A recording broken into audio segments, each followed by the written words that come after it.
Death kept Gaza company over the new year and into January.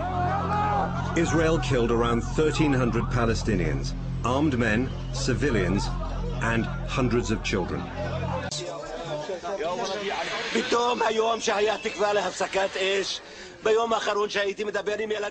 There was hope for a ceasefire. They shelled my family and me, the doctor that treats Israeli patients. Is this what they do? Is this the peace?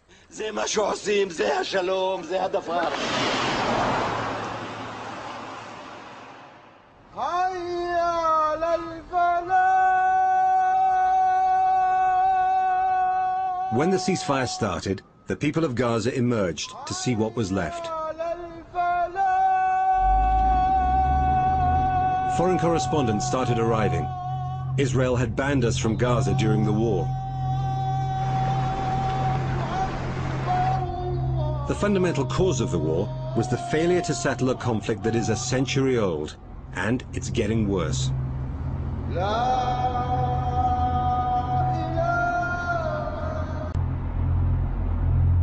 Dr. Izzaldin says the girls were studying when their home was attacked. There were two explosions within a minute of each other. Dr. Izzaldin and his brother Abu Ahmed came rushing in here. That's where their daughters were.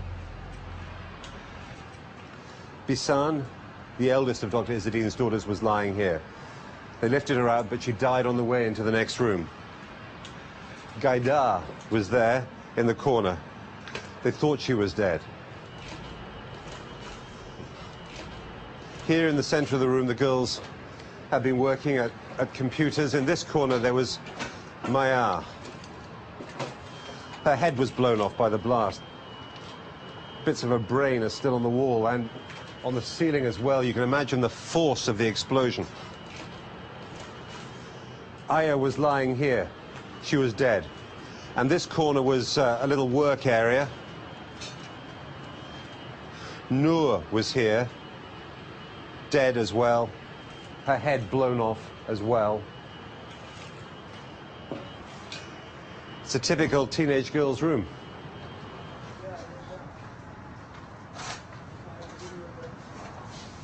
One of the terrible ironies of this, of course, is the fact that this was the family and this was the home of a Palestinian who had spent a large part of his life working for peace with Israel.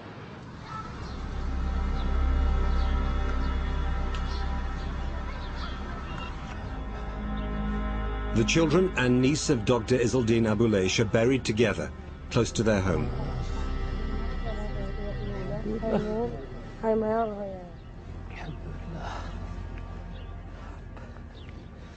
Bisan equals 100 men. Yes, This is my niece Noor. This is my aunt who was 15 years. And I was so happy that at least one of my daughters will be a doctor. I gave them the chance to select what they want to study. She said, I want to be a doctor. This is Aya, who was willing to be a journalist. They have dreams. The Abuleish children had already lost their mother, who died of cancer last year. Fragments of their lives together are left. His daughter Shada, who survived the attack, is making good progress in hospital in Israel. They injured her eye. Takes time. Her hand, she can't write, right hand, but she's determined. And that's what she said to me. If they don't want me to see in my right eye, I will see in the left eye. If they don't want me to write in the right hand, I am starting from now to write by my left hand. We have to succeed, and we will succeed. We will achieve the goals that my beloved daughters, whom I lost, will be fulfilled by their living sisters and brothers. Gaza is a thin strip of land about the size of the Isle of Wight, home to 1.5 million Palestinians. It's a pressure cooker. Hamas used force to seize internal control from its Palestinian rivals Fatah 18 months ago. One way Hamas reasserted itself after the ceasefire was to give away food and cash, here from Turkish donors. Many countries say Hamas is a terrorist group, but in Gaza it has built support through helping the poor as well as attacking Israel. One of the great strengths of Hamas is its charitable work. People, poor people especially, have come to depend on it, especially now, today, in East Jabalia. Look at this place. Dispossession and loss run through the hearts, minds, streets and ruins. Around 80% of Gazans are Palestinian refugees whose families fled or were forced out of their homes in what became Israel in 1948. This woman, Selma Abu Rashad, 85 years old, lost her home then and now has lost it again. For Palestinians, Gaza 2009 looks like 1948. Only this time, Hamas says that the Palestinians have won. In wars between small groups like Hamas and big national armies like Israel's, victory's in the eye of the beholder. It's all a question of how you define it. For Hamas, the fact that they can drive around like this, that they can still control the Gaza Strip, that they can still carry weapons and still say that they're resisting Israel, adds up to victory.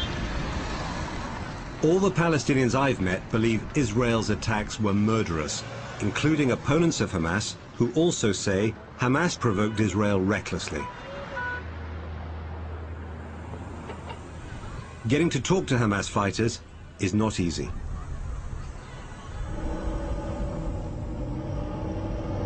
The senior leaders of Hamas are still in hiding because they believe that they're targets for the Israelis, but we've been able to make contact with a member of the armed wing of Hamas, the Izzedine al-Qassam brigades, and that's who we're going to see now.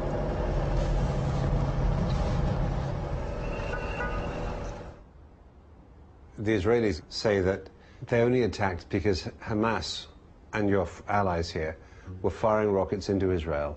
Why fire rockets into Israel? What does that achieve? If we compare our rockets with them, how many civilians, how many Israelis died from these rockets?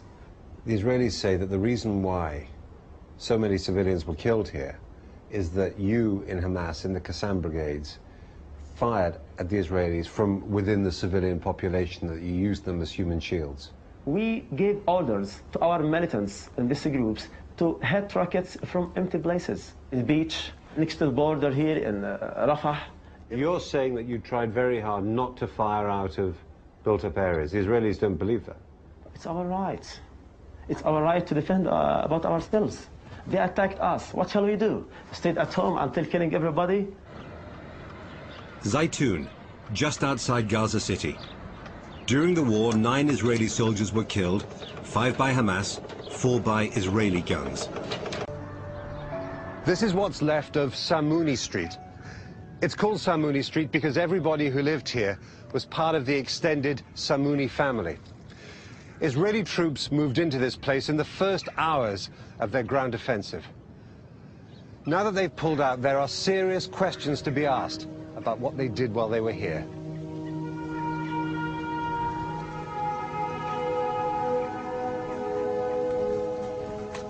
Mona and Helmi are brother and sister and the only ones left on their side of the Samuni family.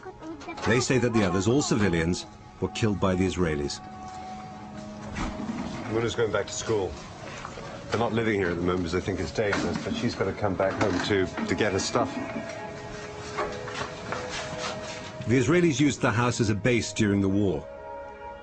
They smashed the furniture, defecated in many of the rooms, and left graffiti behind.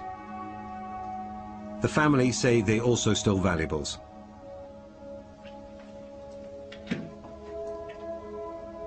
وأنا بنات بكيت